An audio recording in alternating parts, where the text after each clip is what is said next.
अगर आप हरिद्वार आए हैं और हर की पौड़ी पर शाम को गंगा की आरती नहीं देखे तो फिर क्या देखे। इसलिए हम जल्दी जल्दी वहाँ से निकले और हमने सोचा कि हम जल्दी से जल्दी हर की पौड़ी पहुँचकर गंगा की आरती में शामिल हो जाएं।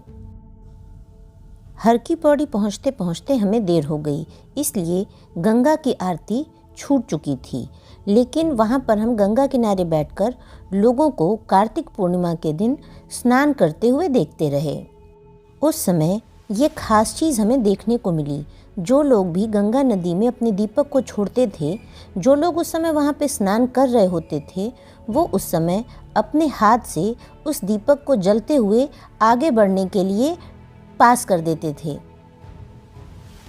ये चीज़ देखकर हमें अच्छा लग रहा था कि लोग सबकी श्रद्धा का ख्याल रख रहे थे। उस दिन सौभाग्य से हमें ये पता चला कि कार्तिक पूर्णिमा के दिन ही देव दीपावली मनाई जाती है। देव दीपावली के दिन घाट पर दिए जलाकर रोशनी की जाती है। एक चीज़ बहुत अच्छी लगी कि जब सारे दिए जल गए तो सारे लोगों को हटा दिया गया और वहाँ पर लाइट ऑफ कर दी गई, जिससे दिए दिखने में बहुत खूबसूरत लगने लगे। हर की पौड़ी का घाट उस दिन देखते ही बन रहा था। हर तरफ मंदिर के घंटियों की आवाज़ और ढेर सारे दिए जगमगाते हुए बहुत ही खूबसूरत लग रहे थे।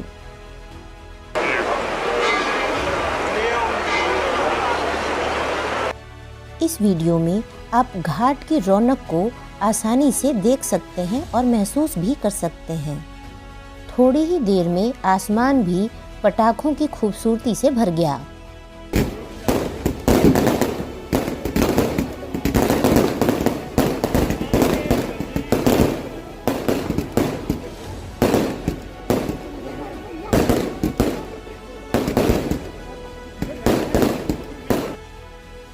सुबह सुबह उठ के नहा धो के हम पहुंच गए पारदेश्वर महादेव मंदिर। उस दिन सोमवार था तो इतना तो बनता था। पारदेश्वर महादेव मंदिर की खास बात यह है कि यहाँ पर शिवलिंग पारे की बनी हुई है। अक्सर आपने सुना होगा कि पारा लिक्विड फॉर्म में होता है, लेकिन यहाँ पर पारा सॉलिडिफाई किया गया है।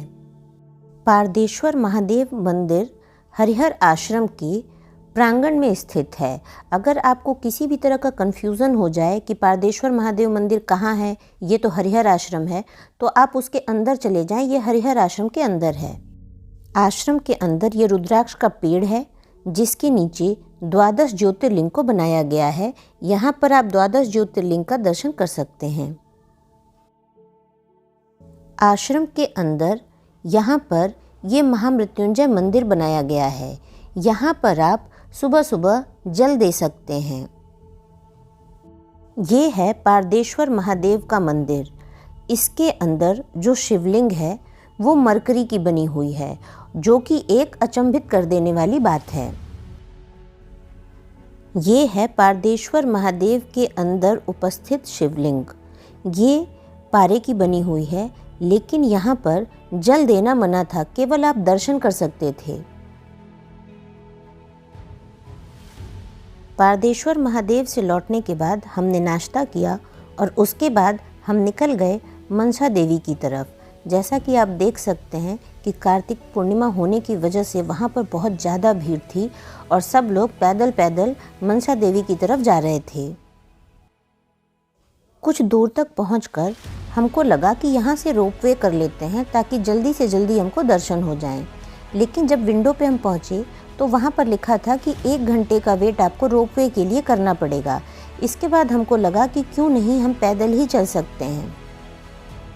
रोपवे से जाने वालों को एक फ़ायदा ये हुआ था कि अंदर दर्शन करने के लिए उनकी लाइन अलग से थी, तो वहाँ पर जाकर उनको बहुत ज़्यादा भीड़ का सामना नहीं करना पड़ रहा था। मनसा देवी मंदिर पर एक समस्या देखने को मिली कि वहाँ पर भीड़ बहुत ज़्यादा थी, जो कि कंट्रोल करने लायक नहीं थी। और एक चीज़ जो कि हर मंदिर में कॉमन हो गई है, लोग बहुत पहले से ही जूते चप्पल उतार देने के लिए कहते हैं और वहीं से प्रसाद लेने के लिए कहते हैं। और जो लोग ऐसा कर लेते हैं उनको बाद में बहुत मुश्किल का सामना करना पड़ता है। मनसा देवी का मंदिर काफ़ी ऊंचाई पर है, इसलिए जैसे जैसे आप ऊपर चढ़ते जाते हैं वहाँ से पूरा हरिद्वार शहर दिखता है। जो कि ऊपर से बहुत खूबसूरत लगता है। अब आप देखिए कि मंदिर में भीड़ कितनी है और लोगों के अंदर दर्शन करने का जज्बा कितना है।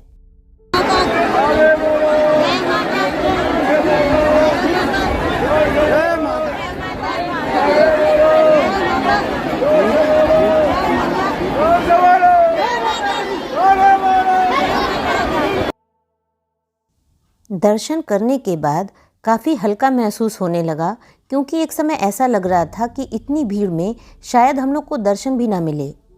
मंदिर से लौटते समय हमने देखा कि लोग लंगूर को या बंदर को केले वगैरह या प्रसाद वगैरह दे रहे थे, लेकिन अगर उनका पेट भरा हुआ था तो वो बिल्कुल भी एक्सेप्ट नहीं कर रहे थे।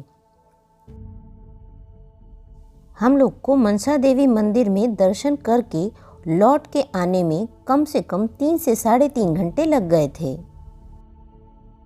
इसके बाद हम पहुंच गए शांति भवन, जो कि गायत्री परिवार का था।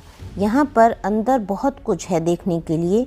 यहाँ पर लोग स्टे करते हैं, मरीज डॉक्टर्स को दिखाते हैं और बहुत सारी व्यवस्था है।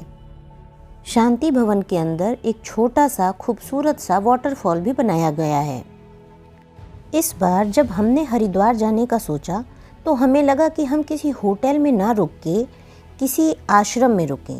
तो सप्तऋषि आश्रम के बारे में मैंने YouTube पर बहुत बार देखा था, तो मुझे लगा कि क्यों ना हम सप्तऋषि आश्रम में रुकें। लेकिन वहाँ पर बुकिंग पहले से ही कई दिनों की भरी हुई थी और हमारे लिए कोई भी जगह खाली नहीं थी। यहाँ पर कैंपस के अंदर शिव जी की एक बहुत बड़ी सी मूर्ति है। छोटी छोटी कुटिया नुमा कमरे बनाए गए हैं, जो कि दिखने में कुछ अलग लगते हैं। यहाँ पर अंदर भोजनालय है और अंदर एक बहुत बड़ा सा मंदिर है। मैंने बहुत सारे वीडियोस में देखा था, तब मुझे पता चला था कि यहाँ पर रुकने पे आपको एक अलग ही एक्सपीरियंस होगा, क्योंकि किसी भी होटल में रुकने पर आप एक कमरे में जाकर बंद हो जाते हैं।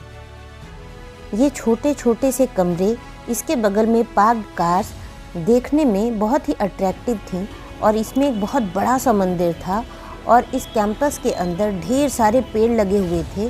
तो इसको देखकर लग रहा था कि यहाँ पर रुकने का एक्सपीरियंस भी कुछ अलग ही होता होगा।